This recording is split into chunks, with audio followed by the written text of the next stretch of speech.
मेरा नाम अंबर है। बचपन से ही मैं कई बार स्लीप पैरालिसिस एक्सपीरियंस करती रही हूँ। इनफैक्ट मुझे तो ऐसा लगता है कि आम लोगों से भी कई ज्यादा दफा मैंने ये एक्सपीरियंस किया है। यकीन करें ये कोई अच्छा एक्सपीरियंस नहीं है, यानी कि आप नींद से जाग तो जाते हैं मगर जागने के बावजूद आप अपने जिस्म का कोई भी हिस्सा अपनी मर्जी से हिला नहीं पाते जब तक कि स्लीप पैरालिसिस खत्म ना हो जाए। इस दौरान आप कुछ ऐसी चीजें देख बैठते हैं जिनका हकीकत से कोई ताल्लुक नहीं होता। वो चीजें बहुत ही भयानक होती हैं और लगता है ये सब कुछ रियल में हो रहा है। यही सबसे खौफनाक बात है स्लीप पैरालिसिस के बारे में। अब जो वाकया मैं आप सबको सुनाने जा रही हूँ, शायद वो मेरी पूरी जिंदगी का सबसे खौफनाक एक्सपीरियंस था। जनवरी में मैंने अपना घर शिफ्ट किया। मेरा ये नया घर नॉर्दर्न एरियाज के एक छोटे से गांव में वाक़ था। इस घर के किनारे एक छोटी सी झील थी और ये घर मुझे अच्छे दामों में मिला था। वहाँ एक बात मेरे घर के बारे में बहुत मशहूर थी कि ये घर हॉन्टेड है, इसीलिए ये घर कोई खरीदने पर राजी नहीं होता था। चूंकि मैं जिन्नात पर इतना यकीन नहीं करती, लिहाजा मैंने बस डील देखी और वो घर ले लिया।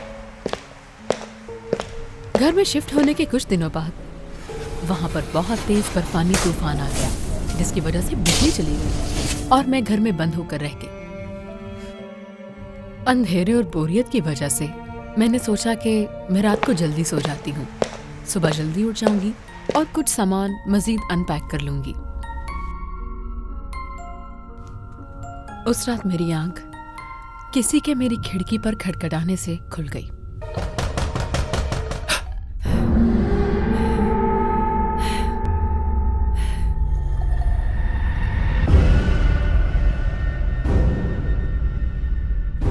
मैंने उठने की बहुत कोशिश की मगर स्लीप पैरालिसिस की वजह से मैं अपने जिस्म का कोई भी हिस्सा हिला नहीं पा रही थी।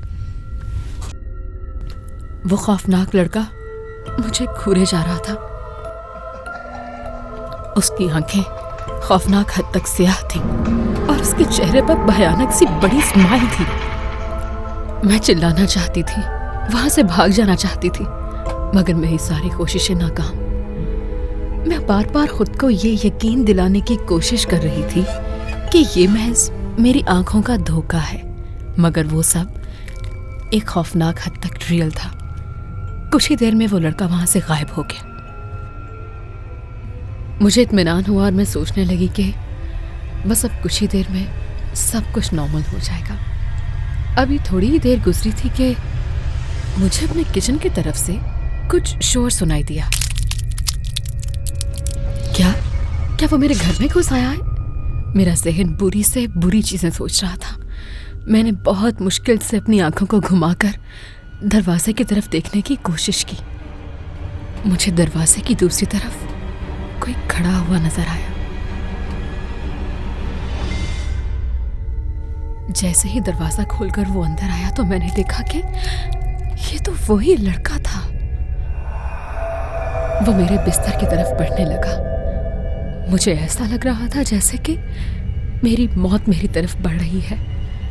फिर वो मेरे बिस्तर के पास आकर खड़ा हो गया। उसकी मुस्कुराहट मेरे पूरे जिस्म में खौफ पैदा कर रही थी। मुझे बार बार यूं फील हो रहा था कि जैसे ये मेरी जिंदगी का आखिरी दिन है। मैं बार बार एक ही दुआ कर रही थी कि काश सब कुछ नॉर्मल हो जाए, सब कुछ ठीक हो जाए, और अल्लाह ने मेरी दुआ सुन ली। फिर अचानक मेरे जिस्म में हरकत पैदा हुई। मैं उठ सकती थी, चल सकती थी। इतने में वो लड़का वहां से गायब हो चुका था। अगली सुबह जब मैं सोकर उठी तो मैंने एक बहुत ही अजीब सी चीज नोटिस की। मेरा कारपेट गीला था, ठीक उन्हीं जगहों से जहां से वो लड़का चलकर मेरे बिस्तर के करीब आया था। फुटप्रिंट्स देखकर मेरा सर चकरा गया। क्या ये वाकई मेरा वहम था या फिर वो भयानक लड़का वाकई कल रात मेरे कमरे में आया था? मैंने जब इस अजीब इंसिडेंट्स के बारे में अपने कुछ नेबर्स को बताया तो उन्होंने बताया कि मेरे घर के सामने जो झील है उससे मुताल्लिक एक डरावनी कहानी पूरे गांव में मशहूर है। ये वाकया 1947 का है, जब कुछ बच्चे इस झील के किनारे खेल रहे थे। तभी अचानक एक बच्चे का पांव फिसल गया और वो झील में गिरकर डूब गया। कोई भी बच्चा उसे बचा नहीं पाया। बच्चे भागकर गांव में गए और किसी को मदद के लिए बुलाकर लाए। जब कुछ लोग उस बच्चे को ढूंढने के लिए पानी में उतरे तो जब उन्होंने वहां उस बच्चे को देखा तो वो देखकर हैरान रह गए। वो बच्चा पानी में एक पत्थर पर बैठा था। उसका मुंह और आंखें खुले हुए थे, मगर अफसोस की बात ये थी कि वो मर चुका था। उसे देखकर ऐसा मालूम होता था कि वो बच्चा उस पत्थर पर बैठकर इत्मीनान से अपनी मौत का इंतजार कर रहा था। उस दिन के बाद से गांव में अजीबोगरीब वाकयात पेश आने शुरू हो गए। गांव वालों का मानना था कि उसकी रूह अब भी बेचैन है। वो हर रोज रात को उस झील से बाहर निकल आता था, अपनी जगह किसी और को पानी में ले जाने के लिए। उसकी रूह को सुकून पहुंचाने का बस एक ही तरीका है कि वो अपनी जगह किसी और को उस झील में ले जाए। जैसा कि मैंने बताया कि मुझे जिन्नात पर इतना यकीन नहीं है, लेकिन इस वाकये के बाद मैं इतनी खौफजदा हो गई कि मैंने अपना घर सेल पर लगा दिया है।